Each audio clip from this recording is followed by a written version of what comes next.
capable de dire combien de saumons remontent par exemple tel fleuve, mais on n'est pas capable de dire combien d'enfants disparaissent et ne réapparaissent pas. Je vous parle pas des fugues. My mother then sold me, when I was 6, to a group of psychopaths. I found out much later that many of these men had very visible places on the world stage. They were world leaders, politicians, leaders of countries, and then there were those who controlled the world leaders together in this club.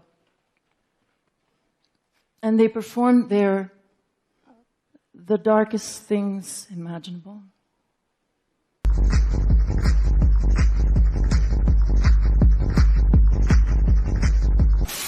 It was one of the most sensational trials in California history. Two sisters accused their 76-year-old mother of sexually abusing them as part of a ritualistic satanic cult. One of the siblings, Bonnie, is at our studios in Los Angeles. Her sister, Patty, joins us by phone. Bonnie, when did all of this take place? Let's get a little history. What happened? Well, the abuse began when I was just an infant and continued at least until mid-20s. This is your mother and father? Primarily with mother at first, and then my father was gradually drawn into that aspect of it. What kind of abuse? There were many different kinds. Sexual abuse was involved. There was some physical abuse that included some scalding and things like that when I was very young. As my father began to be more drawn into it, it included child prostitution and things like that, as well as actually being drawn into groups where there were ritualistic practices going on. Had a child? Yes, I did. Is that your daughter? No, not this daughter. What happened to that child? That child was sacrificed within the cult when she was about 6 months old. Sacrificed how? By being stabbed, and I was coerced into doing the act myself with my own child. The police never found out about this? The groups are extremely careful to cover up all evidence through using crematoriums and things like that. At least that's how I understand it, that obviously this can only flourish in silence and in darkness, and so they're very careful about conducting themselves in a way that they can't be discovered. How did you get free of this, Patty? At this point, I don't know how I got free of it. I have not had the memories of it. I do know that as soon as I started having memories that I was no longer part of the group, because at that point they could not control me. When I went into therapy, I didn't remember anything from the first 7.5 years of my life. Absolutely nothing except one single memory.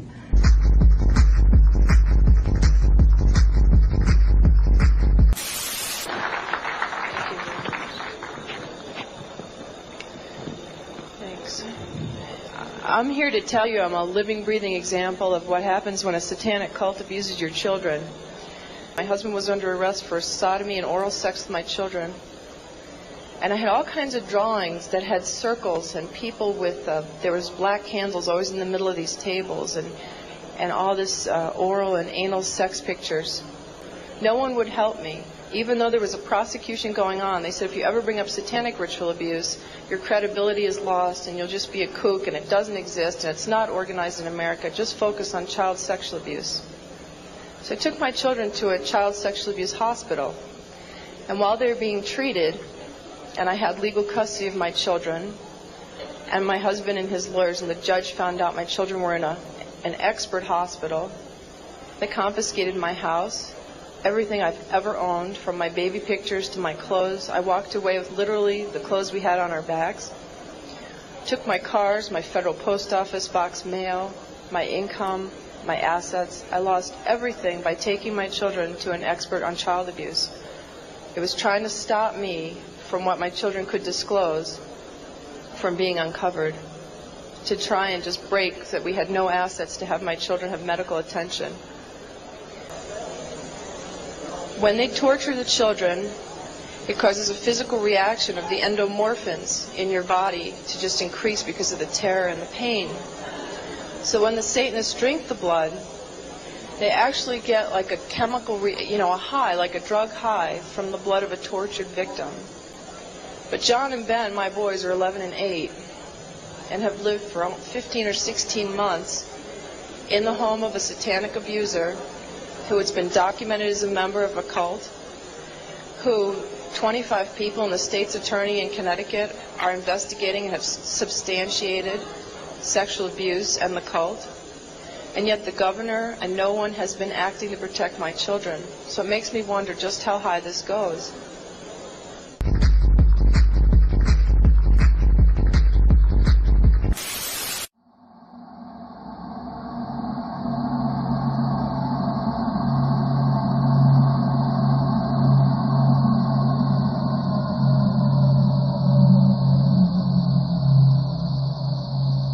But even more disturbing are the numbers of men and women undergoing psychotherapy who believe they have uncovered childhood memories of appalling satanic rituals. I was pushed and shoved off the altar and also forced to cut this child that I had just given birth to and then eat part of its arm and then throw it into the fire alive. And then I was covered with feces and sewer sludge and ashes of dead babies, and I was put in and out of a furnace. And I screamed and cried, and I believe that where the stuff came off is where I have the scarring on my hands today. Stories of the secret satanic network are coming out of therapy centers like this in Huntington Beach, California, where horrifying rituals are described every day. Even as a child. Dr. Timothy Maas heads a staff of 18 therapists. Between them, they believe they have discovered over 100 survivors of satanic abuse. For evidence, they rely on the memories of patients like Jolene, who's been diagnosed with a condition called multiple personality disorder. I'm going to ask you to call Cassandra and have her come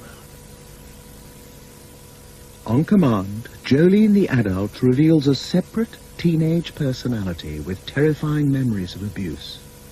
You're about 15 years old, aren't you? As best you can, tell us what happened to your baby. They killed her. I know it's very difficult to be asked to talk about this again. How did they kill your baby? First, they made a cut.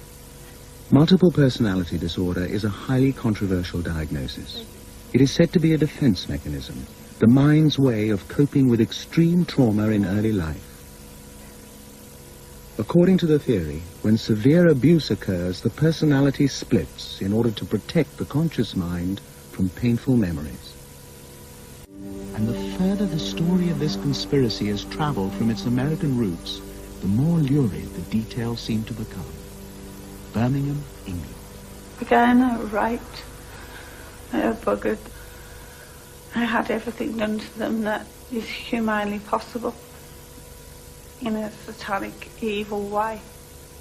What happened to all those little children's bodies? They were dismembered. Jim Phillips is a practicing medical doctor who believes he has at least 140 patients who are victims of satanic abuse. Virtually all our female patients have had their own babies sacrificed. They witness terrible, terrible things. Can I stop for a minute? I think together they have seen over 1,000 murders. Just my patient. Harley Street, London, one of the most prestigious medical addresses in the world. Here, Vera Diamond practices as a therapist and advises police and social workers on the satanic conspiracy. We're apparently looking at international connections involving vast areas of crime, from child pornography, snuff films, to big international arms deals. They take over people's minds in a vast way, which is very difficult to understand until you actually work with a number of people who have experienced this. There's something called mind control, where they take over people completely.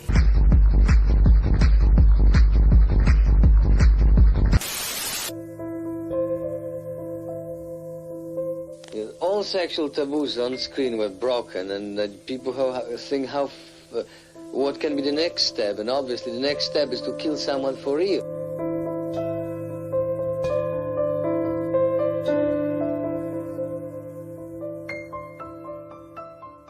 C'est le récit d'un jeune garçon qui a été entraîné malgré lui par un ami dans des cercles sataniques, mais vraiment les cercles vraiment sataniques, c'est-à-dire que personne ne connaît, même pas les journalistes, même pas les enquêteurs spécialisés.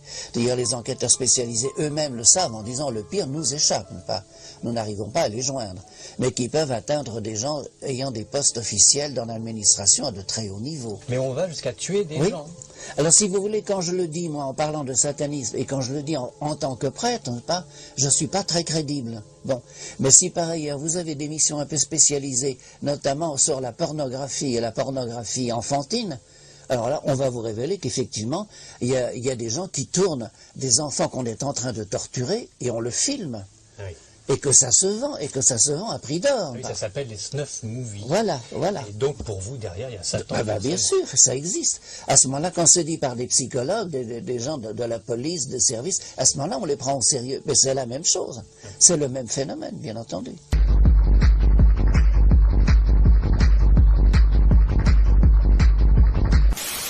I brought up a memory from Bohemian Grove. I was 11 years old. I was naked. I was strung up with my arms and legs outstretched, and these guys were drunk and they were just laughing, and they just thought it was just so funny that I was terrified. So this satanic stuff is really real. I was sexually abused by my father from infancy. I was prostituted, so I was used by both men and women. I was experimented upon. I do remember electric shock.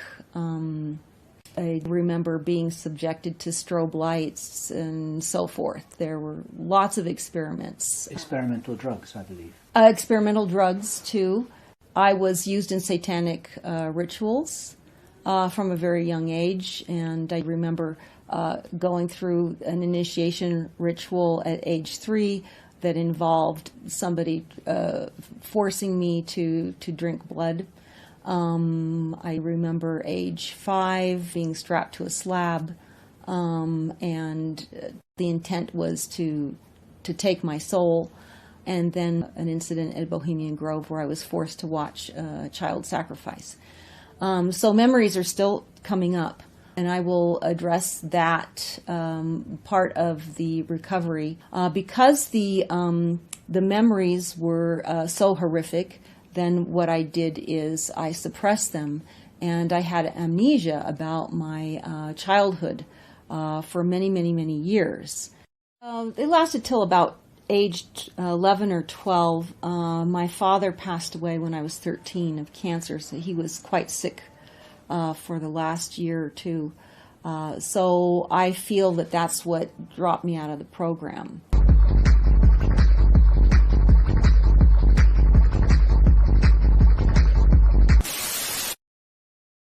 My name is Nick Bryant, and I'm the author of The Franklin Scandal, a story of power brokers, child abuse, and betrayal. The book is about an interstate pedophile network that flew children from coast to coast and pandered them to the rich and powerful. The ring was nearly exposed in 1990, but its uncovering had the potential to produce seismic political aftershocks. So the FBI, the Department of Justice, and the Secret Service went into a full-court press to immaculately cover up the scandal. I've spoken to several of the victims who were part of this pedophile network, and they've all conveyed horrific tales of abuse and betrayal. Unfortunately, the very officials that have pledged to protect children from the depravity of evil men were the very officials who covered this pedophile network up.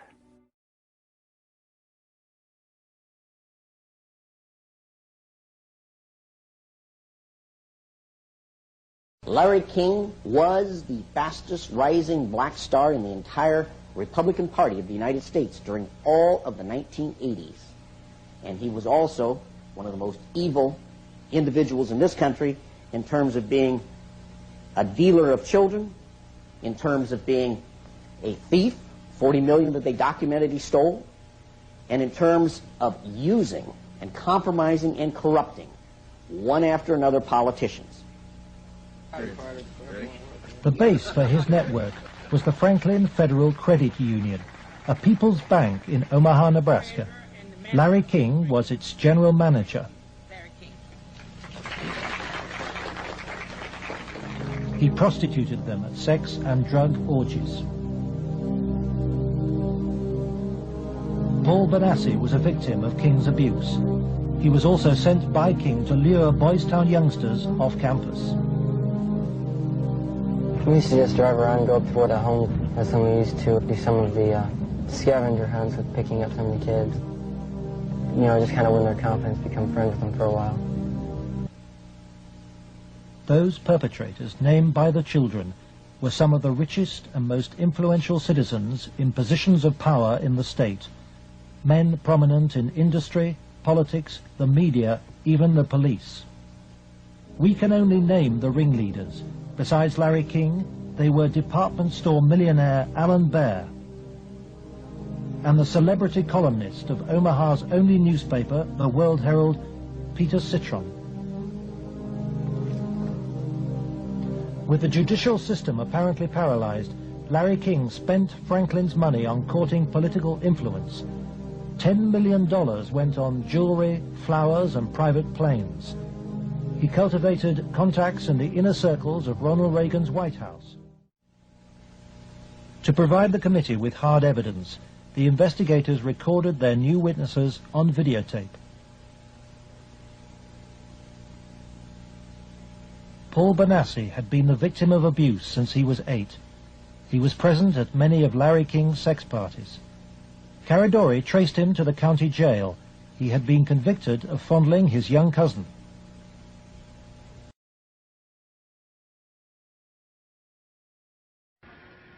Outside the woods. Okay, let me back up. You arrived in Sacramento. Yeah. Where did you go when you got there? We went to a hotel.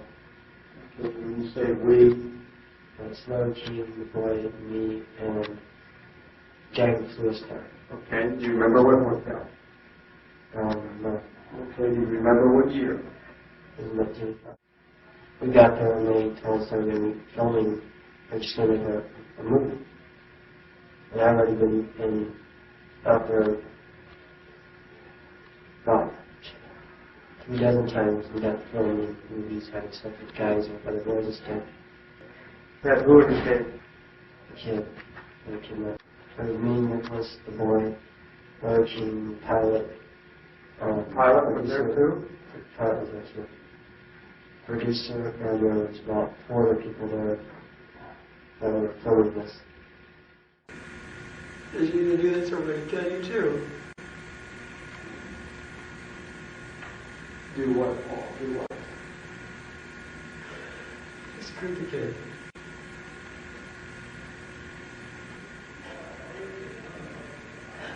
He started beating on the kid.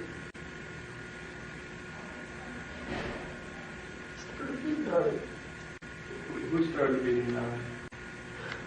This guy that was with the film crew and stuff, he came in and he started having sex with this kid. Okay. Bleeding.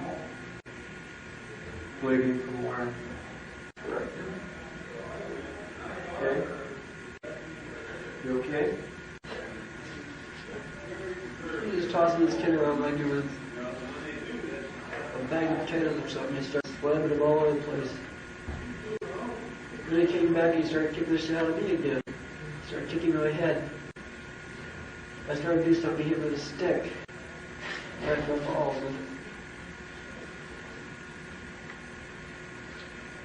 He started kicking the kid in his face. The kid was just crying.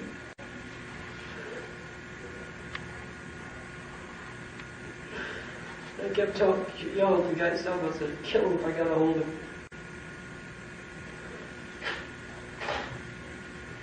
Next thing I know, they shot him. They what? Shot him. Shot him in his head.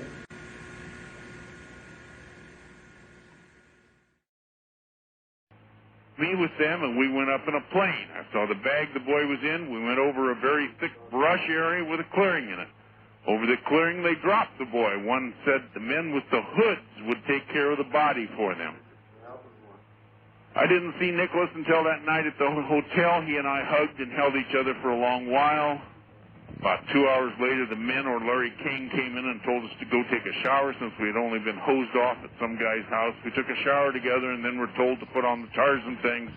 After we were cleaned up and dressed in these things, we were told to put on short socks and a shirt and shoes and driven to a house where the men were at with some others. They had the film and they played it. As the men watched, they passed Nicholas and I around as if we were toys.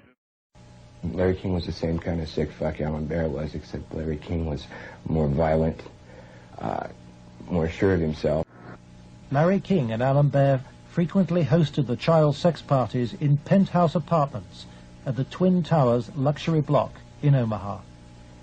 By the spring of 1990, the Nebraska State Committee was convinced by the evidence of an organized child abuse ring. Its chairman, Lawrence Schmidt, sought the advice of his lawyer, John DeCamp.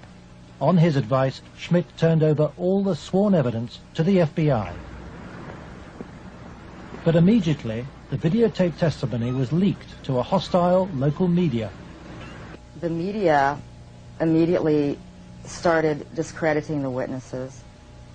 The last 3 victim witnesses were demolished by the press, particularly the Omaha World-Herald. The paper never looked for information that would support any of the allegations. The whole purpose of the stories was to destroy any credibility that these youth may have.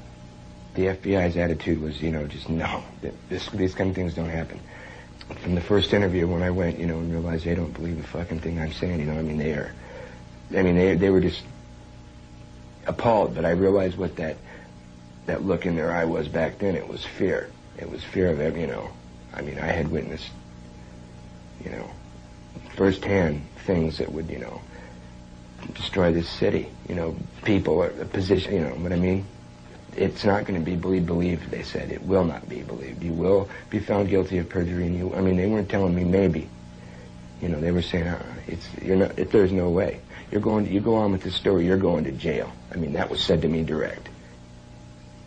Troy Bonner agreed to withdraw his videotape testimony. The FBI used Troy in an attempt to persuade fellow witness Alicia Owen into abandoning her evidence about Larry King's nationwide network of powerful pedophiles. Gary was threatened several times. His vehicles were tampered with. I would think whoever tampered with them, it was a scare tactic because it was so obvious that they were being tampered with. Gary it was one piece of evidence I know he got that he even said he got one step ahead of him this time. He told us about this book. It was like addresses, telephone numbers, names. He said if they knew he had it, they'd kill him. On July the 11th, 1990, Gary Caradori and his 8-year-old son AJ were flying home from Chicago in his light aircraft. The fact that the wreckage is scattered over a large area certainly demonstrates that it did break up in flight. The exact mechanism of breakup yet is still unknown. The federal investigation was never able to discover what tore the plane apart. There are things missing from the plane. His briefcase is missing. I think the plane was sabotaged. There's no doubt in my mind. Within 24 hours of the tragedy, all Caradori's records were impounded by the FBI. On July the 23rd, 1990, the grand jury issued a bizarre and contradictory report. It accepted that Troy, Alicia, and Paul Bonacci had been abused, but not by the people they identified. And for refusing to withdraw her evidence, it charged Alicia Owen with perjury. The trial took place in July 1991. Troy Bonner testified that the child abuse story had been an invention. As a result, Alicia Owen was sentenced to between 9 and 25 years in prison. For some reason, they had to send a signal to every kid who was a potential witness, my opinion again, A signal so loud and clear, if you dare to come forward, if you dare to talk, watch what happens. Alan Baer was fined $500 after pleading no contest to a reduced charge of aiding and abetting prostitution. Peter Citron served 2 years of a 3 to 8 year sentence. Thanks to Troy Bonner's lies, Larry King never faced child sex charges. For the $40 million fraud, he was given a 15-year sentence, 10 years less than Alicia Owen. I feel really sick. I should be taken out and shot for doing that. And if that was to happen, I would go willingly.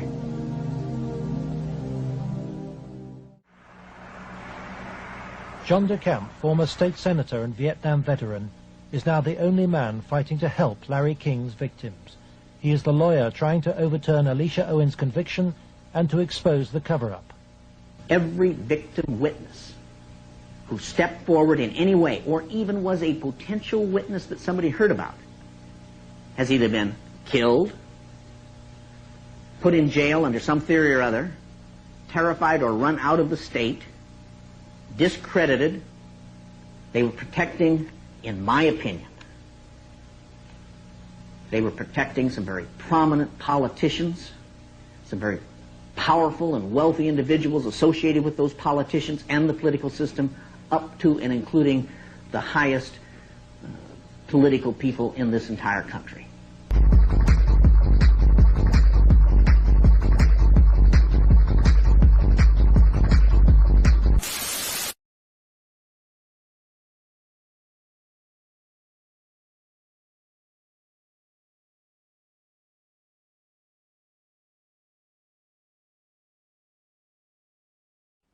The children I have talked to have all had to murder before the age of 2. I mentioned that last week, and we kind of went right on past it. That is something that is beyond anything I could comprehend. Right. But in some way, whether with the help of an adult's hand over theirs, or by having them practice, by getting them excited to be part of the adult scene. These children have never seen a normal life, for goodness sakes. They do murder.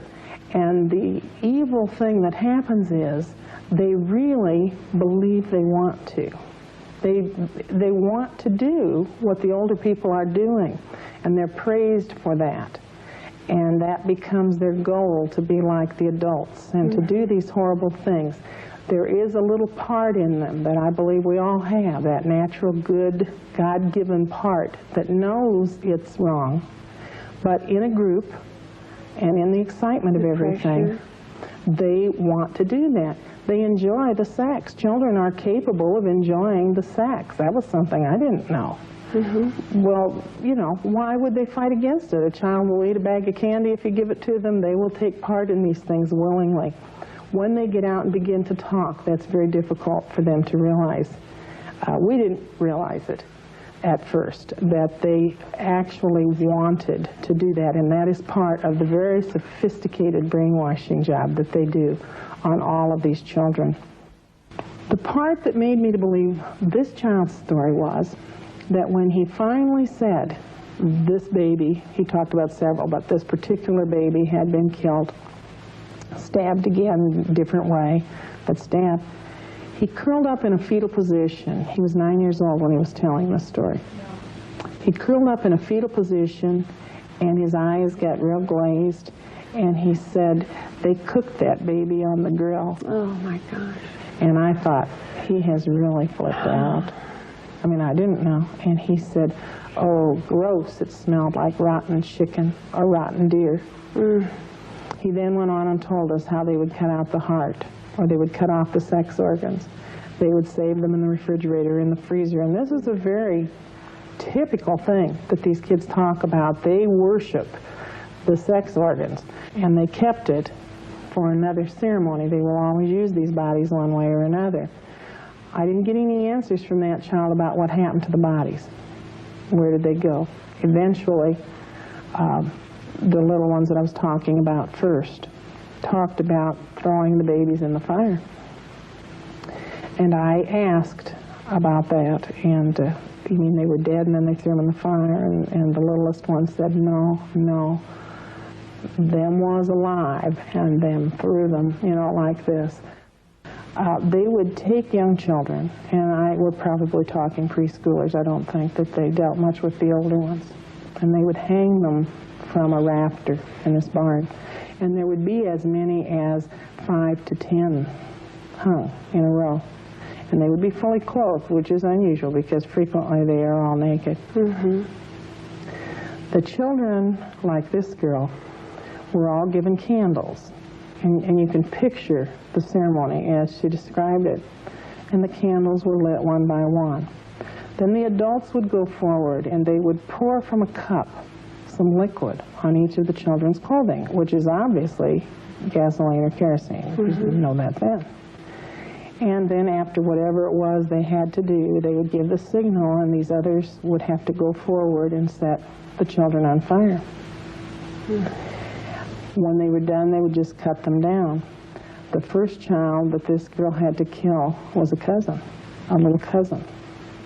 And she talked about them being cut down and how they would draw a circle around the body. I've been told by people that know a lot more than I do that the reason for all of this death and murder is because of the belief in the demons and the power that they can get from that. And these people believe that the more innocent the victim, the more horrible the death, the closer you are at the moment of death, the more magic is released and the more spiritual power they get.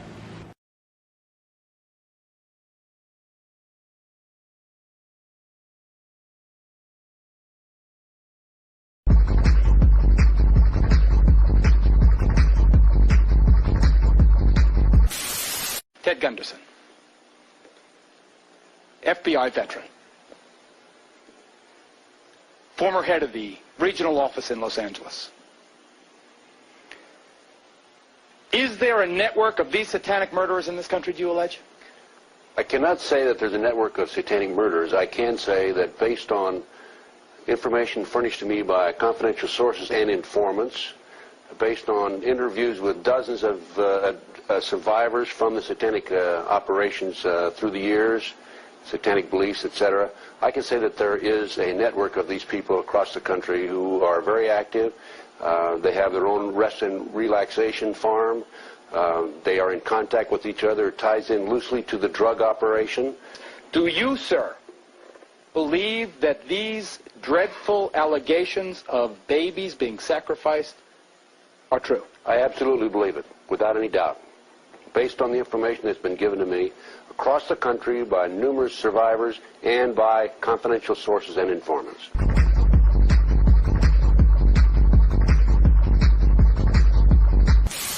Ce que j'ai compris, c'est que tu as été conçu littéralement pour être abusé. Oui, c'est ce que je pense, c'est ce que je dis aujourd'hui. Oui, par mon géniteur, mais je pense que ça, ma génitrice, elle n'est pas, elle, consciente de ça. Je pense qu'elle a été utilisée dans le but de procréer. Il m'a abusé sexuellement toute mon enfance. Mais c'est ça, même dans la période de 3 à 4 ans, là. Ouais. Et je vois, par exemple, qu'il était, même votre mère, votre grand-mère... Jusqu'à 5-6 ans, en fait, il m'a abusé. Et j'ai aussi vécu des abus sexuels de la part de ma mère et de la part de ma grand-mère maternelle. Donc, mon géniteur m'a demandé avec insistance de me prostituer. La première fois, j'avais même pas 10 ans. Okay. Et il m'a tout de suite assimilé à ça. Il m'a tout de suite dit que c'était ce que je devais faire, que j'étais faite pour ça, que je lui faisais penser à ça. J'ai des flashs, en fait, de ces abus que je subissais quand j'étais droguée.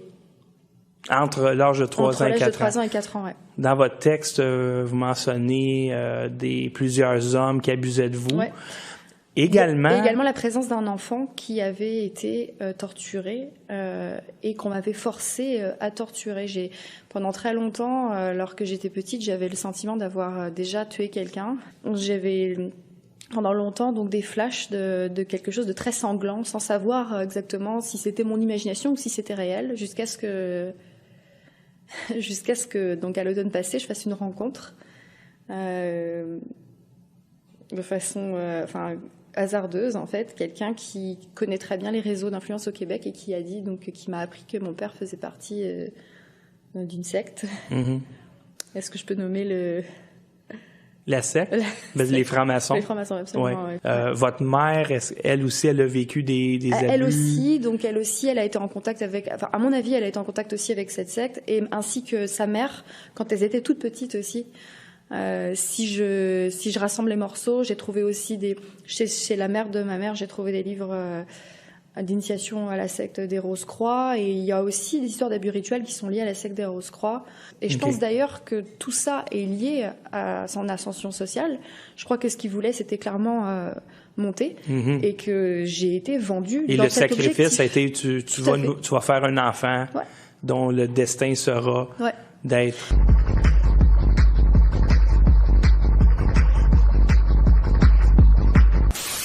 Jeanette is a social worker and a ritual abuse survivor who brought legal charges against her father alleging that he had brutally tortured her as a child and teenager. And in this position, he was responsible for overseeing inspections for all nuclear power plants in the U.S. And just as she was extraditing her father from Ohio back to Kentucky to face trial, he died suddenly. After his death, I heard that the Masonic Brotherhood went out and did some rites at his funeral. Gee, I couldn't go, but they were there. And so I called the Masonic Lodge that he'd been a member of for 40 years because I wanted some documentation for my own self. He entered his first degree in the Masonic Lodge on February 1965, made the second degree in February 66, and made Master Mason in March of 1966 within 1 year. Organizations, whether we want to call them Satanist or whether we want to call them organized pedophile clubs, whether we want to call them mind control, are very much aware of multiple personality defense systems. They definitely know about it, and they seek to create it as a way to keep their abuse of the victim hidden. They use this in a manner that protects their identity. So as I and all parts of me being abused, horrible sadistic abuse, could get up in the morning and go to school and function and come home and live with these perpetrators.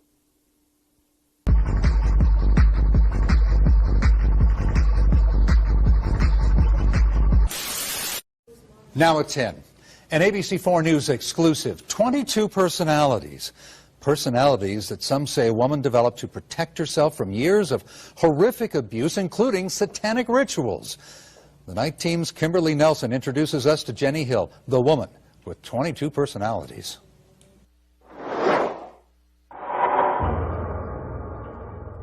It's something out of a nightmare, satanic rituals and human sacrifices. But this nightmare is real for Jenny Hill. It's a secret that's been burning inside of her since she was a little girl. Naked, tied to a cross when you're young.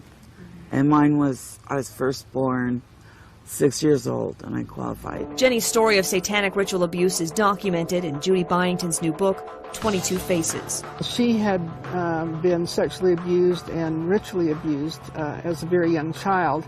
And so she had these different multiple personalities that anytime she got into a stressful situation, they would take over her mind and body.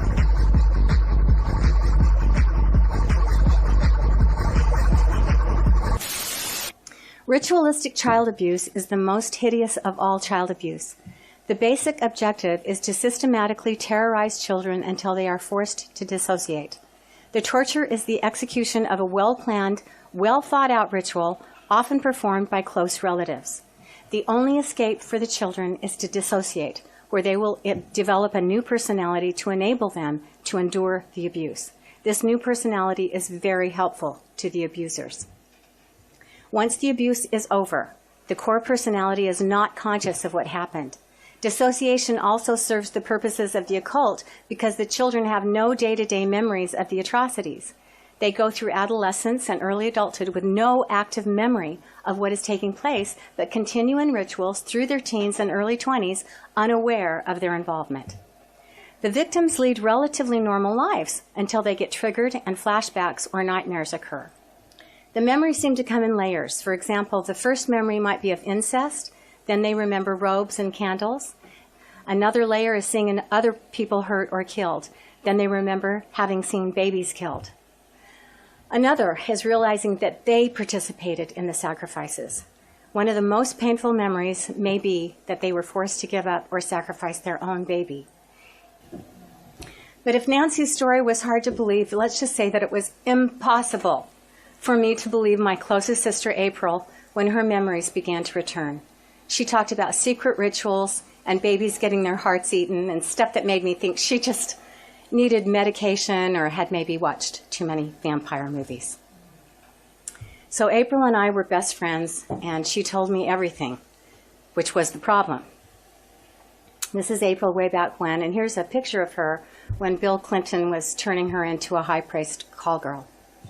So over the years, as I became more aware of things like pedophilia used to trap politicians, deep underground military bases, the uses of children in these programs, secret societies, and the evil nature of those in power, I became more open to the possibilities that these things did happen. These psychopaths at the top believe they'll create a satanic order that will rule the world. Many of us have heard of the excretion called adrenochrome. The Satanists remove children's adrenal glands right after they've been terrorized and right before they are killed in rituals to extract this Kool-Aid the elites use to sustain their youth and extend their lives.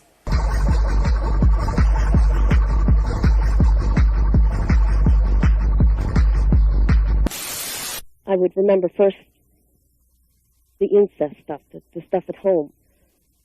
And then it would gradually go from that to the ritual stuff. I went to a couple of Masonic parties at a lodge that was located right near the research building.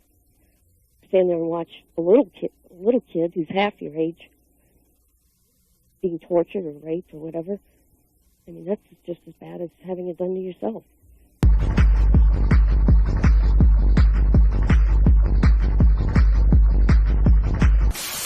Yeah. Okay. Would you be okay describing what happened in the lodge in central London? But it's very central in London. I think it's the most central lodge, the biggest one. There was a ceremony happening. There were little boys actually mainly, and me, and they were all wearing their long, stupid costumes. There was a ceremony, drinking blood. There was sacrificial animal on an altar at the front. The worst thing about the ceremony was that there was actually a sacrifice that happened. They basically wanted all the children to come up, basically put a knife in this poor little boy's heart and kill him. I just remember being in this line, and then as soon as I got to the altar, I just ran away. I hid under a bench shaking, and I just kept hiding and protesting, and they'd try and drag me back there, and I'd kick and scream, and I wouldn't participate.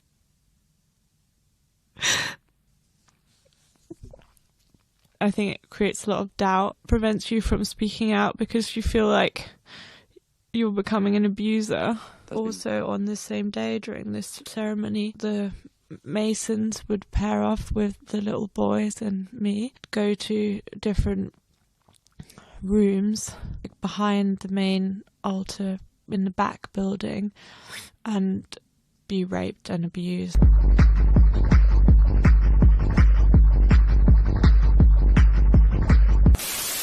My name is Kristen Constance and I'm 43 years old. I was born in Australia. I have a diploma in community welfare and professional counselling, and I work with people with disabilities. I was ritually abused and mind controlled between the ages of 3 and 9 in the eastern states of Australia. My grandfather was a 33rd degree Mason who belonged to several Masonic lodges. He and my grandmother founded a chapter of the Order of the Eastern Star in the suburbs of Sydney. I started remembering incest when I was 24 and the ritual abuse and mind control not long after that.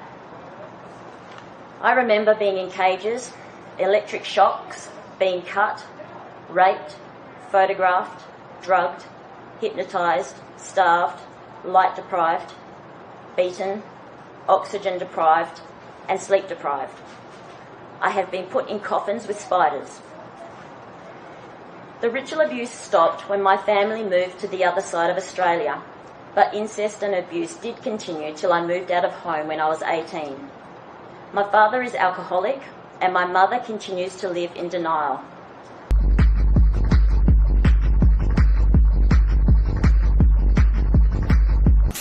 Ces pratiques visant à induire un état spirituel extatique en manipulant directement et crûment le fonctionnement physiologique de l'humain se retrouvent dans tous les systèmes religieux antiques et primitifs.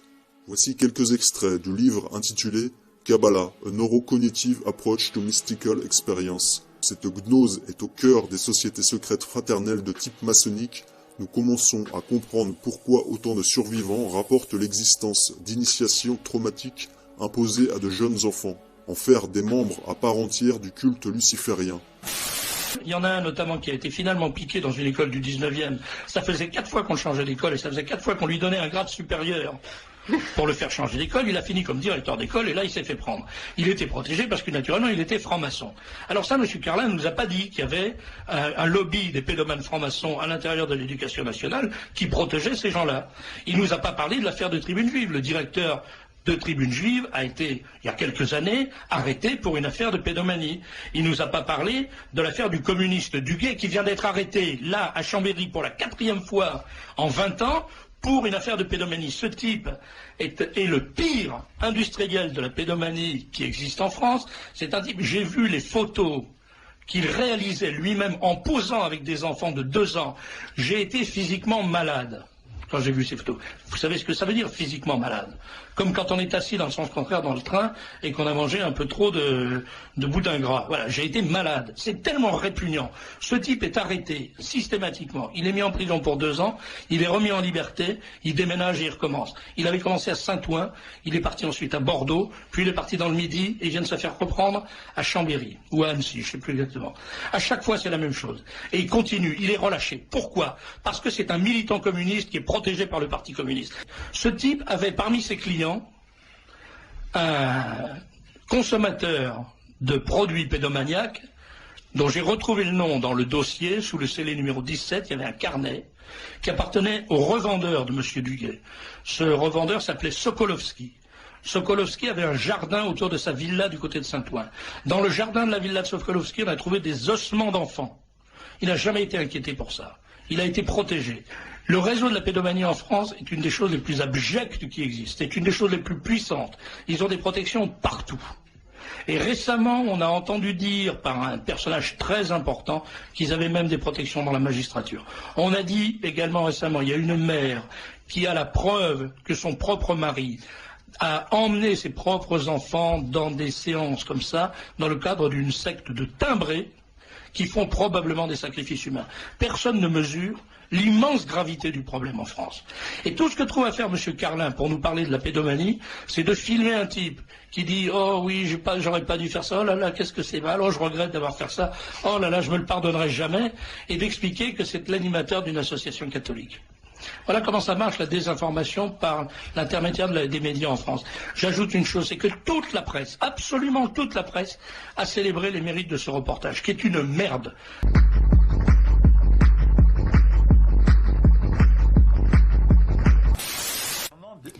Le rabbin Fari vient d'être mis en examen pour agression sexuelle sur mineur. Après 24 heures de garde à vue, il avait été relâché ce matin par la brigade de protection des mineurs. Les faits remontent à 1990. Officier de la Légion d'honneur, Daniel Fari est une personnalité importante de la communauté juive de France, rabbin de la synagogue Copernic jusqu'en 1977, puis fondateur du mouvement juif libéral de France.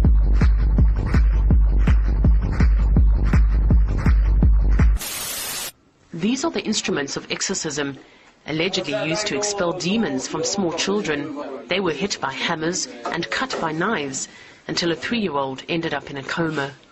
It is one of the worst cases of child abuse in Israel's history.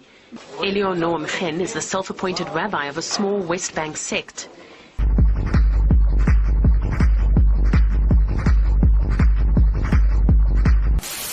Rav dit, si un homme il va avec un enfant moins de 9 ans, il est patour. Au-dessus de 9 ans, il est hayab. Shmuel Amar, lo asu be'ad pachot me ben 3 shanim ke ben 3 shanim. Shmuel lui dit non, à moins de 3 ans, il est patour, mais après 3 ans, il est Hayav Mita, donc l'homme qui va avec ce garçon. Bien, la Gemara explique pourquoi. C'est quoi leur mahnochet? Pourquoi un il dit 9 ans, l'autre il dit 3 ans? Rav, ça va. Kol de ete beshochev, ete benishkav. Bechol de ete beshochev, ete benishkav. Rav pense que quand un garçon, il a le statut et le potentiel d'avoir une relation, alors, dans ce cas-là, il devient aussi potentiel pour subir une relation. Or, nous savons tous qu'un garçon, moins de 9 ans, même s'il a une relation, c'est rien du tout. C'est qu'à partir de 9 ans que la relation d'un enfant et d'un garçon soit valable. Donc, comme pour lui c'est 9 ans, quand il subit, c'est la même chose. Ça, c'est la vie de Rav.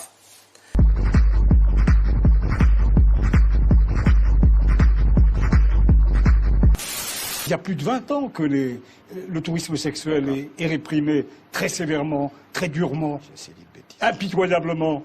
Je vous en prie, le sexe avec les enfants, je vous en prie. Ce sujet-là est un sujet qu'on ne peut plus aborder aujourd'hui.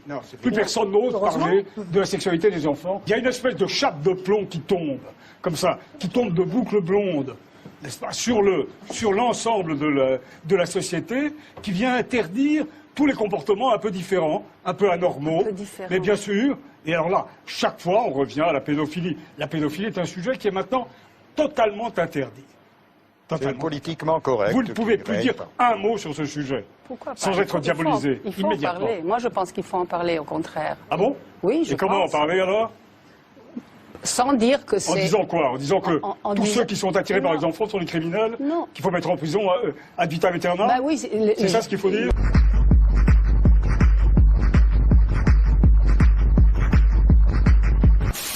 A CBS News investigation has uncovered a loophole that allows accused and convicted American pedophiles to escape justice by moving to Israel. So Ian Lee has been following this for more than a year, and he traveled to Israel for this investigation. He worked with a group that tracks people accused of sex crimes, which estimates dozens of Americans have used this loophole. Yom Tov pled guilty in 2002 to sexually abusing and committing lewd acts against 3 other boys. He served jail time, but when he was released, he violated his probation and, according to JCW, fled to Israel with help from individuals within the Orthodox Jewish community. JCW tracked Yom Tov down and confronted him with a hidden camera in Jerusalem, where he admitted to illegally fleeing the United States with help and using a fake passport to enter Israel.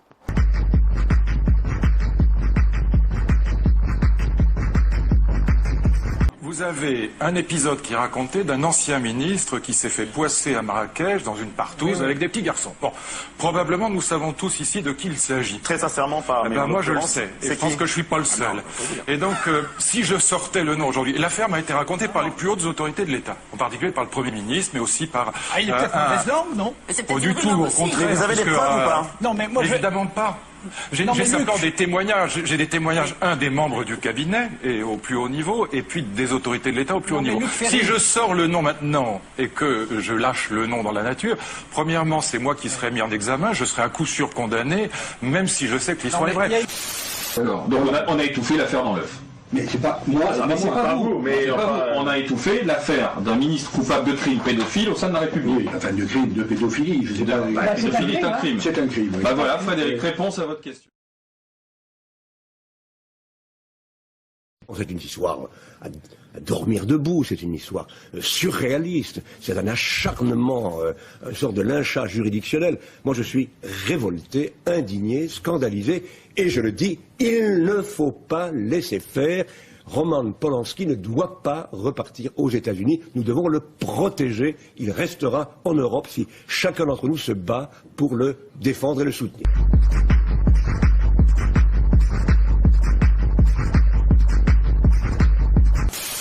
Monsieur Jack Lang, qui prétendait être candidat à la présidence de la République, que l'on m'arrête à la sortie, si ce que je dis n'est pas vrai, a été compromis dans l'affaire des lieux de vie et dans un lieu de vie tenu par des socialistes qui s'appelait le Choral. Et là, des gamins étaient prostitués à des gens comme Jack Lang, et un gosse a été trouvé mort sodomisé, la tête dans un seau de merde, que l'on m'arrête à la sortie si ça n'est pas vrai. On apprend que déjà en 77, un enfant de 11 ans a été trouvé mort, sodomisé et noyé au Corral. Son prétendu meurtrier est considéré comme dément. Un non-lieu est prononcé. Sorti depuis peu de l'hôpital psychiatrique, il a reparu au Corral. Le lendemain, 3 autres personnes sont inculpées. Gérard Durand, professeur de musique, Willy Marceau et René Scherer, universitaire et philosophe.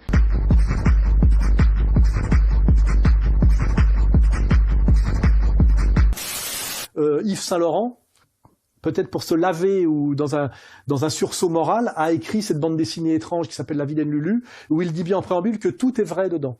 Et je rappelle que La Vilaine Lulu est aujourd'hui rééditée par la Fondation Pierre Berger. Hein, voilà.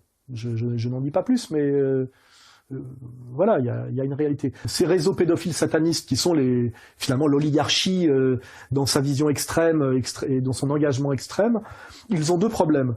Ils ont de démoraliser la population pour qu'elle admette que la pédophilie c'est pas si grave, et là on voit les phrases de Cohn-Bendit. Vous savez, quand une petite fille de 5 ans et demi commence à vous déshabiller, c'est fantastique. C'est fantastique parce que c'est un jeu absolument érotico-maniaque.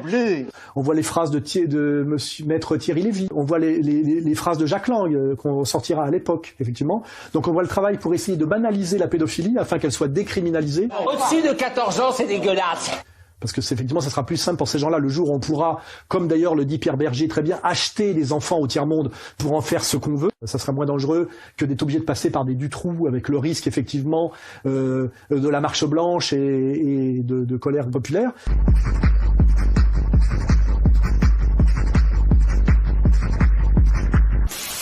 Quand je parle de l'Adams Club, c'était le rendez-vous des pédophiles parisiens, des ministres pédophiles et autres, toutes les grosses têtes. Et puis bon, tous ces gens qui étaient là-bas, c'était que des pervers dans tous les domaines.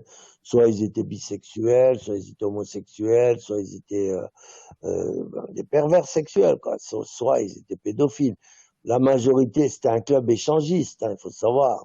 Protégé par la police, bien sûr, évidemment, parce qu'il touchait, et puis protégé par Mitterrand lui-même. Donc la police des mœurs, elle avait rien à faire là-bas, elle n'osait même pas rentrer. C'était Mitterrand qui avait donné ordre de laisser ces gens-là tranquilles. Jacques Lang en particulier, et Cohn-Bendit et tout ça, toute l'équipe de salopards, là, de prédateurs d'enfants, c'est incroyable. Moi, je venais de Hollande, d'Espagne, j'avais jamais vu ça, mais jamais. François Mitterrand protégeait tous ces gens-là. Et vous parlez aussi d'un Jeffrey Epstein français.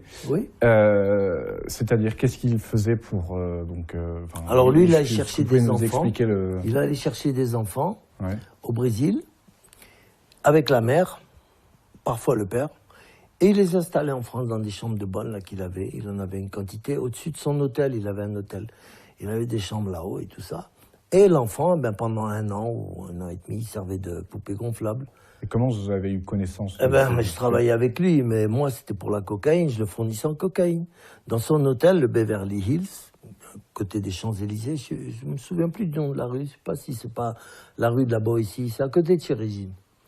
Et moi, j'étais fourré là-bas tous les soirs parce que c'était un de mes meilleurs clients. Mais lui, il m'achetait par 500 grammes presque toutes les semaines. Mais il revendait par 100 grammes aux Saoudiens, aux Qataris et tout, qui venaient se faire des petits-enfants. Et cet homme-là était protégé par un très grand policier. Dans l'hôtel Beverly Hills, qui a à côté des Champs-Élysées, je crois que c'est rue de la Boétie, il y avait des petits-enfants, et il y avait des Saoudiens, des Qataris, et des ministres français, des flics, de tout, qui venaient se faire des petits-enfants, au vu et au su de tout le monde. Et le salopard de Bernard Lederman, il allait les chercher au Brésil, il emmenait la famille avec et tout, il les logeait dans des chambres de bonne en haut, et voilà, et au bout d'1 an, il les virait, il allait chercher d'autres, il emmenait de la marchandise toute fraîche. Il se disait être le frère de Paul Lederman, le producteur de films. Mais apparemment, d'après mon éditeur, c'est faux. J'ai jamais cherché à vérifier. Mais ce que je sais, c'est que là-bas, c'était l'antre du diable et que tout Paris allait là-bas pour baiser des petits-enfants, voilà. Et moi, comme un con à cette époque, moi, je cherchais qu'à gagner de l'argent, j'avais pas de morale, et voilà. Aujourd'hui, je me dis, putain, mais c'est pas possible. Voilà, aujourd'hui, je me révolte, c'est un peu tard, mais c'est comme ça. De toute façon, j'aurais jamais rien pu faire. À l'époque, j'aurais bougé un doigt et je me prenais une balle dans la tête ou je terminais en prison. À force d'être en prison, moi, ce que j'ai vu à Maubeuge, dans la prison de Maubeuge, ça a commencé à me tracasser un peu, tu vois, tous les pédophiles là-bas qui se la faisaient belle. Alors moi, je voudrais dire que je pense que la France, moi, dans les autres pays aussi, en France, on protège trop bien les pédophiles. Moi, ce qui m'a dégoûté, c'est quand il y avait un mec, mon voisin, c'est un vieux, il avait 84 ans. Il vient me voir un soir, il me dit, bon Gérard, je viens te dire que demain je sors en liberté. J'ai dit, c'est bien, tant mieux pour toi. Je dis, qu'est-ce que tu vas faire en liberté? T'as 84 ans et tout. Oh, il me dit, moi, tu sais, il me montre une ordonnance pour du Viagra. Le psychiatre lui avait donné une ordonnance pour du Viagra. Mais putain de merde, le psychiatre, il sait très bien que cet enculé, s'il prend du Viagra, c'est pour aller violer encore un enfant. Putain. Bon, et je lui dis, qu'est-ce que tu vas faire? Ah, il me dit, moi, je vais me chercher un petit gars, je vais le violer, puis si je dois retourner en prison, tant pis, j'ai plus rien à faire dehors, voilà. Mais avant de retourner en prison, il voulait se faire encore un petit garçon. Et voilà. Et donc, ces mecs-là, ils ne pensent qu'à ça. Ils ne parlent que de ça, des petits culs. Tu écoutes leur conversation, ça ne tourne qu'autour des petits culs de garçons. Mais c'est effarant. C'est pas des filles, c'est des petits garçons qui se chopent. Et ces petits garçons, plus tard, vont devenir aussi des pédophiles, ils vont violer à leur tour. Alors on n'en finira jamais.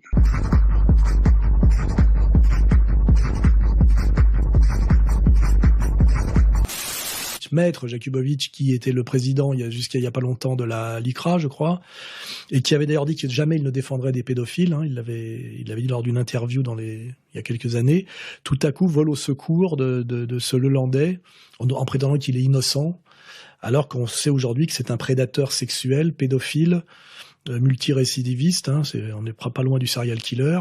Et effectivement, pourquoi Jakubowicz vole au secours de ce prédateur? Et là, on peut se poser des questions, en plus en mentant et en essayant de détruire le travail d'enquête dans un premier temps. C'est pas juste défendre un coupable, c'est prétendre qu'il est innocent en mentant outrageusement et en même en prétendant que le mensonge fait partie du droit de la défense, qui est assez talmudique comme assertion.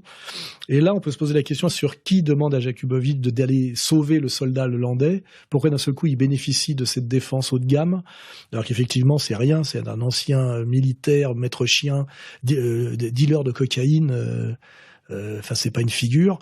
Et on peut peut-être se poser des questions sur certains réseaux qui existeraient. Ça pourrait me rappeler un peu l'affaire du Trou, de réseaux, on va dire, pédocriminels qui auraient à voir avec peut-être la haute maçonnerie, voire tout ça existe, une haute maçonnerie aussi communautaire, et Jakubowicz qui serait sommé par son réseau, même s'il lui-même n'en a pas envie, d'aller défendre on va dire un vendeur de gosses ou peut-être un maître de cérémonie. Il est maître chien aussi de cérémonies pédocriminelles sataniques qui ont beaucoup à voir avec la haute maçonnerie, de le sauver par tous les moyens pour que, comme souvent d'ailleurs, il se taise et qu'il fasse, comment dirais-je, dans un premier temps, sa peine sans trop la ramener et qu'il ne balance pas un réseau dans lequel serait peut-être impliqué à différents niveaux, je ne sais pas, réseau maçonnique, par exemple, Maître Jakubowicz, parce que je pense pas que Maître Jakubowicz ait un intérêt personnel à défendre ce personnage et eu des raisons de mentir à ce point-là sur sa non-culpabilité alors qu'il était coupable. On sent bien que Maître Jakubowicz est en mission dans cette opération-là et que tout ça ressemble, effectivement, cette congruence ressemble à ce que je raconte depuis des années, ce qu'on étudie depuis des années et ce qu'on essaie de faire comprendre depuis des années, c'est-à-dire la réalité au niveau du pouvoir et de ce pouvoir satanique et très laid de réseaux pédocriminels organisés qu'on appelle la pédocriminalité sataniste de réseau, qui touche une certaine haute bourgeoisie mondialiste, souvent marquée communautairement. Il y a énormément d'affaires qui le démontrent. Et il y a un parfum derrière l'affaire Lelandais qui ressemble à tout ça. Alors évidemment, je peux pas en dire plus. Je crois que là, j'en ai déjà dit beaucoup. Mais intéressez-vous à l'affaire Dutroux, à l'affaire Nioul, à l'affaire des disparus de Lyon, à l'affaire du monstre d'Apoigny, à l'affaire Émile Louis, à l'affaire qui touche les proches d'Hillary Clinton et même Hillary Clinton aux États-Unis, l'affaire Podesta, l'affaire Pizzagate. Et vous voyez que tout ça, intéressez-vous même au Bohemians Club, à la cérémonie qui avait été filmée par Alex Jones, là, de Cremation of Care du Bohemians Club. Midsummer sets us free.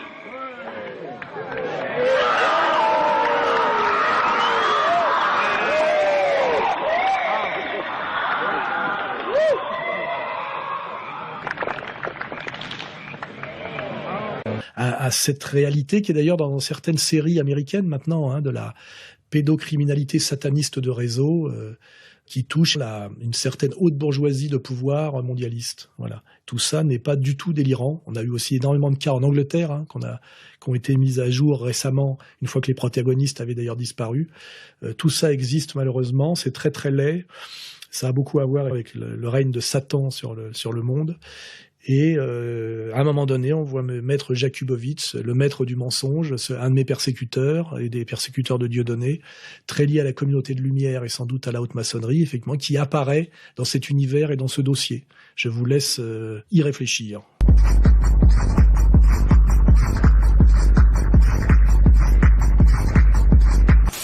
Éric de Montgolfier trouve à Nice une trentaine de dossiers qui ont été enterrés par ses prédécesseurs. Le nettoyeur se lance alors dans une croisade contre les réseaux d'influences occultes. Il y a ici des loges maçonniques influentes. C'est une surprise pour moi. Le résultat ne se fait pas attendre. Les mises en examen de certains francs-maçons se multiplient et personne n'est à l'abri, pas même le doyen des juges de Nice, Jean-Paul Renard, franc-maçon, soupçonné d'avoir utilisé frauduleusement le fichier national du casier judiciaire. Du coup, Éric de Montgolfier ne se fait pas que des amis à Nice et dans sa région. Jugé arrogant, incontrôlable par ses détracteurs, ses méthodes sont critiquées dans un rapport administratif. On veut, semble-t-il, le pousser vers la sortie. Un rapport n'a jamais menacé personne. Ce rapport, il n'a pour objectif que d'améliorer le fonctionnement de la justice. Ouais, c'est tout simple. Le ministre est dans un fauteuil, vous êtes à côté, et elle vous dit, monsieur le procureur, faites attention à votre communication sur la maçonnerie. Bon, c'est pas besoin d'être spécialement intelligent pour comprendre le message. Il était clair. Monsieur, cette épée que vous sentez sur votre poitrine est toujours levée pour punir le parjure. Elle déchirait votre cœur si vous deveniez traître à la société dans laquelle vous avez demandé à être admis. Êtes-vous bien déterminé à vous soumettre aux épreuves traditionnelles? Vous engagez-vous à garder un silence absolu sur tout ce que vous pourrez entendre et découvrir parmi nous? Je m'engage sur l'honneur. Au silence le plus absolu? Au silence le plus absolu. Sur tous les genres d'épreuves? Sur tous les genres d'épreuves. Que l'on pourra me faire subir. Que l'on pourra me faire subir. Acte et pris de votre serment. Récipiendaire. L'ordre maçonnique dans lequel vous avez demandé à être admis pourrait, peut-être, un jour, exiger que vous versiez jusqu'à la dernière goutte de votre sang pour sa défense et pour celle de vos frères. Le cas échéant, consentez-vous à le faire, ce sacrifice? Ça suffit. On veut la première démocratie participative non maçonnique. Non, mais écoutez, non, mais attendez, il y a pas. Pourquoi prendre les francs-maçons tout de suite comme responsables de tout ce qui se passe? Je crois qu'il y a un peu du grand fantasme derrière tout ça depuis très longtemps. Je ne sais pas pourquoi d'ailleurs, mais je trouve que c'est un peu exagéré quand même, non, Philippe Bilger? Ah, mais c'est totalement exagéré. Monsieur ne fait pas dans la nuance. Il ne fait pas dans la dentelle, non, notre ami Patrick. Quand un magistrat est franc-maçon, que le prévenu est franc-maçon et que son avocat est franc-maçon, éventuellement l'expert judiciaire aussi, ça peut poser un problème. Pardon, alors malheureusement on n'a plus le temps, mais l'accusation est extrêmement grave. Oui. Écoutez, j'ai évidemment des exemples. J'ai évidemment des exemples, Paul Amar. Je préférais avoir la gorge coupée. Je préférerais avoir la gorge coupée. Plutôt que de manquer à mon serment. Plutôt que de manquer à mon serment. Ce qu'il faut bien comprendre, c'est que effectivement, la franc-maçonnerie est plus qu'un réseau social. C'est vraiment un État dans l'État, c'est-à-dire que les francs-maçons sont très présents dans certains fiefs publics, comme des grandes entreprises, disons EDF ou Air France, et aussi, comme le disait très bien votre reportage, dans des ministères, comme par exemple le ministère de l'Intérieur ou le ministère de la Justice. Et évidemment, ces fiefs sont tenus d'autant plus facilement que chaque franc-maçon, le jour de son initiation, prononce un double serment de secret et de solidarité.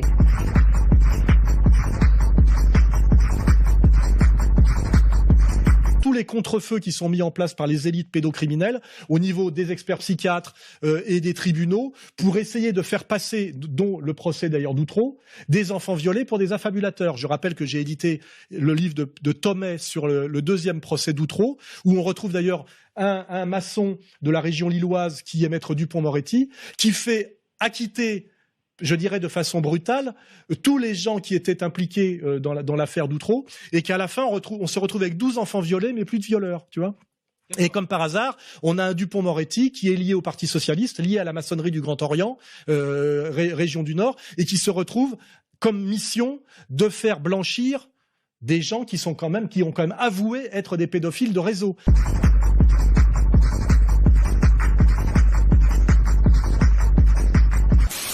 Il a avoué 9 meurtres, Michel Fourniret. Il se vante d'être pire que Dutroux. Son fils et vous-même pensez qu'il y en a bien davantage? Ah oui, bien sûr. Vous savez, quand Michel Fourniret est arrêté, on retrouve dans la fourgonnette qui lui servait à chasser de jeunes vierges, comme il disait, une trentaine d'ADN qui, encore aujourd'hui, demeurent non identifiés. C'est terrible.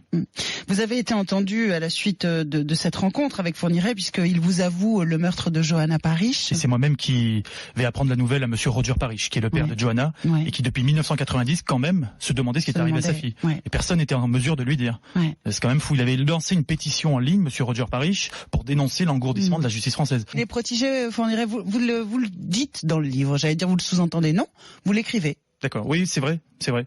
Écoutez, il y a beaucoup de mythes journalistiques autour de l'affaire Fourniret, il y a beaucoup de tabous, notamment l'appartenance de Michel Fourniret à la franc-maçonnerie, au Grand Orient de France, dans la loge des Frères Unis Inséparables. Ça, il y a je vous l'annonce, mon livre devait sortir il y a déjà 1 an, dans une maison d'édition belge. Des gens se sont interposés, mon téléphone a chauffé. On m'a interdit de dire ça. Pourquoi? Ça a déclenché des réactions hystériques. Si cela n'évoque rien, pourquoi se mettre dans de pareils états? Pourquoi m'empêcher de sortir ce livre? Donc évidemment, moi j'ai refusé l'autocensure. J'étais moi-même membre de la franc-maçonnerie à l'époque, j'aurais très bien pu faire preuve d'une solidarité aveugle. J'ai refusé en tant que journaliste, je suis journaliste avant tout. Mais dans la franc-maçonnerie, on est d'accord, on tue pas les enfants.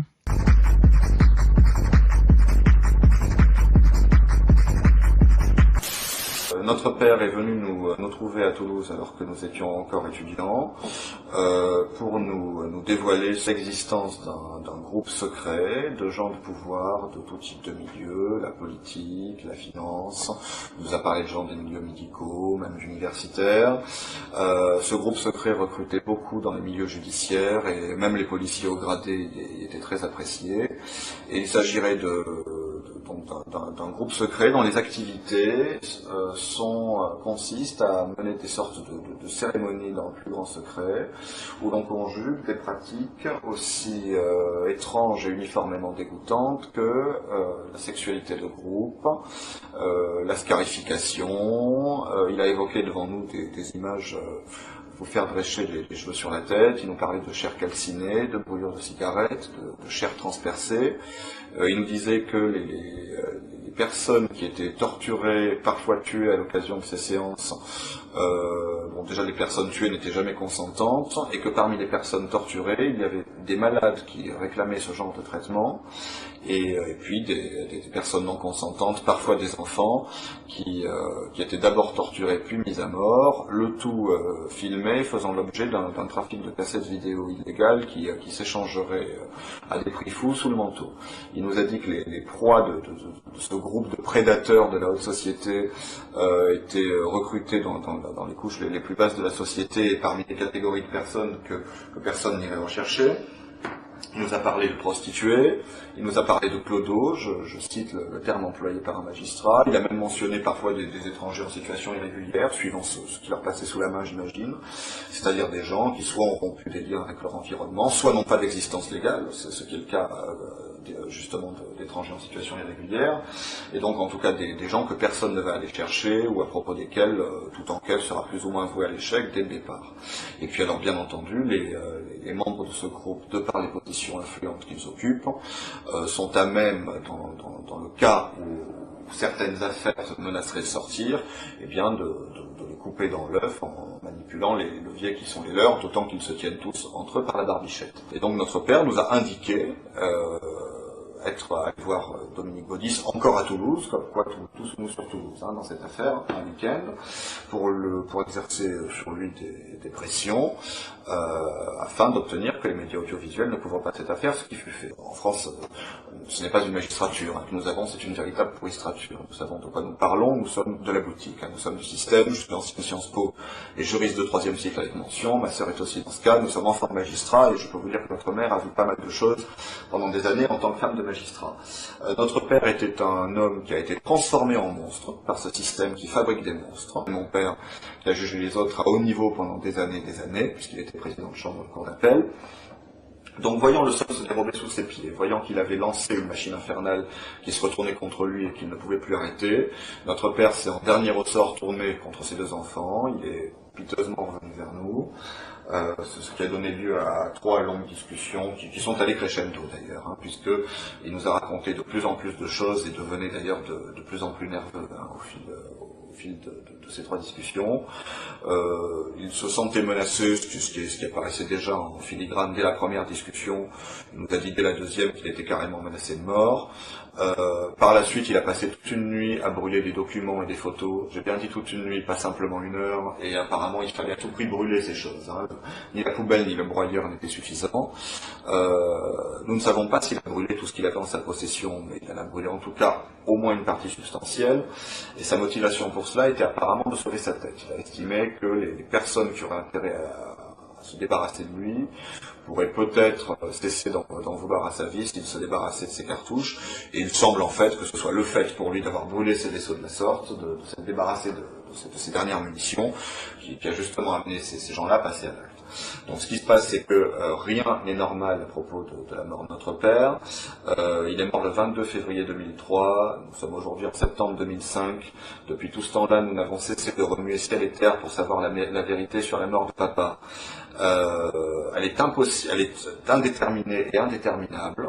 L'acte de décès ne mentionne aucune cause du décès, ni l'intervention d'aucun médecin. On dit simplement qu'une personne qui travaille dans une entreprise de pompes funèbres a constaté qu'il était mort, l'a aussitôt mis en boîte et au feu. Nous n'avons jamais été prévenus de la mort de notre père. Nous l'avons appris que par la suite, alors qu'il était trop tard pour... sa 2e femme nous l'a délibérément caché. Nous l'avons appris que par la suite, alors qu'il était trop tard pour assister aux obsèques, il a été incinéré en toute hâte le jour même des obsèques, hors de l'observation des règles légales et réglementaires qui doivent présider à la crémation d'un corps, qui vise justement à faire en sorte d'éviter que l'on se débarrasse d'un cadavre suspect. Dès que nous l'avons su, nous avons saisi les 2 enfants d'un magistrat haut gradé en exercice, mort dans des conditions suspectes. On saisit personnellement le garde des Sceaux en recommandé avec accusé de réception de la mort suspecte de leur père. Nous attendons toujours sa réponse. Il n'ose même pas nous répondre. Pas plus qu'il n'ose répondre aux 15 parlementaires de l'opposition, députés, sénateurs confondus, qui ont saisi de ce dossier. Notre père et sa clique sont le chaînon manquant qui permet enfin de tout éclairer dans l'affaire Allègre. Ce dont tout le monde se doute, c'est qu'il y a derrière l'affaire Allègre beaucoup plus de vérité que ce que l'on a bien voulu dire. On a tout fait pour dégonfler le plus artificiellement du monde une affaire qui promettait d'aller très loin. Et la vérité, c'est que c'était facile de charger Patrice Allègre comme bouc émissaire, serial killer. Donc voilà, forcément, il s'agit d'un serial killer qui a agi seul, qui explique tout. Et donc on ne se soucie pas de ses commanditaires et de ce groupe secret qui utilisait Patrice Allègre, qui est peut-être par hasard un psychopathe, comme homme de main, comme exécuteur. Bon, j'apprends que Marc Bourraguer prenait l'apéritif avec Patrice Allègre. Pour se dédouaner, il dit « Patrice Allègre m'a été amené par un ami commun ». Or, figurez-vous que cet ami commun a été décrit par la presse comme bien connu dans les milieux de la cocaïne toulousaine.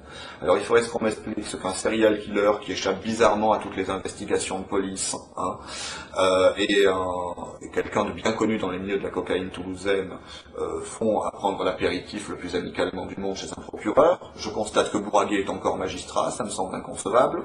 Et quant à Wolf, qui est aussi impliqué dans cette affaire et cité dans le dossier, il a été récompensé pour l'ensemble de son œuvre par une mutation à la Cour de cassation. Donc je me pose la question, il faut qu'il fasse quoi maintenant pour passer au grade suivant? Il faut peut-être qu'il tue quelqu'un. J'aimerais qu'on me dise pourquoi ces gens-là continuent à exercer. J'aimerais qu'on me dise pourquoi, alors qu'il y a 190 morts élucidés à Toulouse pendant les années Allègre et pas seulement, hein, Allègre et tout ce qui tournait autour de lui, non élucidés, pardon, oui, je crois que j'ai dit élucidés, alors qu'il y a 190 meurtres non élucidés, qui ont toujours été abusivement classés en suicide. Hein. Maintenant, les gens, on ne les tue plus, on les suicide. Hein. C'est tellement plus simple, on peut fermer le dossier de suite. Hein. Je pense au suicide fort opportun du gendarme Jean-Bert, de 2 balles différentes. Il faut vraiment se haïr hein, pour se suicider de 2 balles différentes. À la veille où sa quête allait pourtant connaître un aboutissement, puisqu'il devait aller voir le procureur pour lui raconter ce qu'il avait découvert sur les disparus de Lyon. Comment fonctionne cette secte? On approche les gens qui ont de la puissance. Hein. Si on n'a pas de pouvoir, on n'est pas intéressant, on reste dans la piétaille. On reste dans le troupeau. Alors à partir du moment où quelqu'un a du pouvoir, où il peut servir, où on est bien entre soi, on songe éventuellement à le recruter. Du moment qu'on a décelé chez lui, bien entendu, la corruption morale qui fait de lui un membre propice. On ne veut surtout pas recruter quelqu'un qui pourrait faire éclater le groupe ou qui pourrait dénoncer ce à quoi il a assisté. Donc on recrute des gens qui semblent intéressants et chez lesquels on a décelé cette espèce de vocation que je qualifierais de diabolique, de participation à ces activités.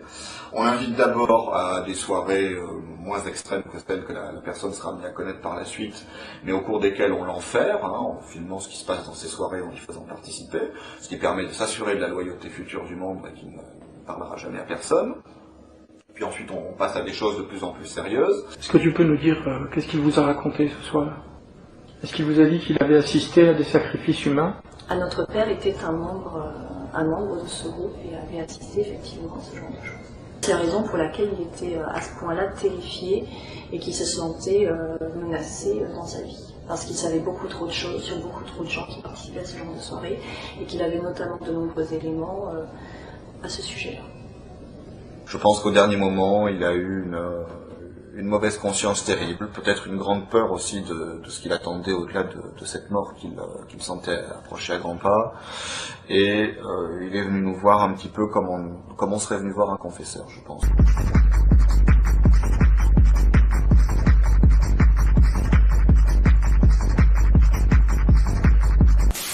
Je parle de la morsure du vampire, en fait. Oui. C'est-à-dire que pour moi, l'acte de sodomiser un enfant martyr, c'est le vampire qui mord une créature pour la changer en vampire. Un enfant qui est violé, torturé, martyrisé toute son enfance, qui ne trouve pas justice ni protection, et qui arrive à l'âge adulte comme ça, maintenu dans les réseaux qui le martyrisent, devient un prédateur. Surtout quand on lui explique que s'il s'en prend à son tour à d'autres enfants qui sont torturés et violés, ça va le soulager de ses propres souffrances. Il y a quelque chose de différent pour les gens qui sont placés à la petite élite sociétale. Ouais. Eux, ils sont sélectionnés déjà par la franc-maçonnerie, ou la Rose-Croix, mais c'est la franc-maçonnerie qui a le plus de pouvoir, je dirais. Et il faut savoir que dans la franc-maçonnerie, pour prendre du grade, tu passes des rituels. Alors cette petite pyramide, elle est à superposer avec la pyramide de ta carrière. Tu veux monter en grade, eh ben, il faut que dans la loge dont tu fais partie, tu passes des rituels.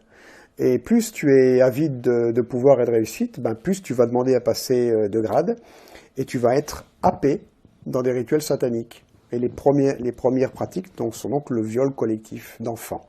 Après, avec la mise à mort, etc. Ce qui fait que tu as des personnes complètement dégénérées qui arrivent à la tête des institutions, et qu'en plus, ces gens-là, après, ils amènent leurs propres enfants, dès le bas âge, dans des réunions de ce genre, dans des rituels de ce genre, pour en faire la future élite sociétale. Et ça, c'est quelque chose que les gens ne comprennent pas encore à l'heure actuelle. C'est-à-dire que ce qu'on a vu tous les deux quand on enquêtait, on a fait aussi beaucoup de recherches et des enquêtes qu'on n'a pas encore tout sorti, c'est que il y a un protocole où on voit qu'il y a deux types de victimes, d'enfants victimes. Il y a ceux qui sont des enfants défavorisés, des enfants enlevés, des enfants nés sous X de viol, qui servent de matière première pour l'initiation à d'autres enfants. C'est-à-dire que tu as des enfants qui sont amenés par un papa franc-maçon, par une ordure de géniteur franc-maçon dans ces soirées, et d'autres enfants qui sortent de cage et qui sont mis là pour amener, par exemple, l'enfant de l'élite à finir par ouvrir le ventre du malheureux enfant qui a été violé collectivement et torturé par tout le monde. Pourquoi? Parce que ça va créer la fragmentation de personnalité, ou cloisonnement, comme dit plutôt Jeannette, de personnalité. La zone dangereuse où il ne faut pas aller, c'est celle dont on parlait, c'est-à-dire les réseaux, totalement imbriqués avec l'institution judiciaire, la notion du pédosatanisme, du satanisme, je voulais dire, des trafics d'enfants avec des mises à mort d'enfants, des charniers d'enfants qu'il y a partout, du crime dans des dimensions qu'on ne peut même pas imaginer, commis sur les enfants dans notre monde soi-disant civilisé. Ça, c'est des choses, je veux dire, on n'en parle pas. Ok, les charniers d'enfants, Martine Bouillon en a parlé une fois sur un plateau de télé, après, silence radio, on ne peut pas en parler.